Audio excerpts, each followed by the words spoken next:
you want more, if you want a relationship, what you need is the word. Hallelujah. Whatsoever that you need, what you need is the word. But rauya shoko racho, do it. Hallelujah. It's not for hearing, it's for doing. Hallelujah. And when you do it, faith is imparted. Kana faith iga impatwa. Amazangu regambo kutaki. Faith igango impatwa. Naro zaunenge wanazo so. Why? Because vanhu iva vasikuona faith. Tachotiba. Faith chachangu. Hallelujah. Saka haukanipikise nechinhu chiri changu. Hallelujah. Mukandiudza kuti handina kubata phone paravaka. Mese ndona kukupikisai kukusekai because ndotoziva ndakatoibata iyi iri panapa.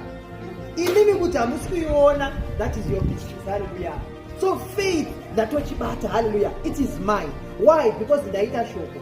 When I pandakaita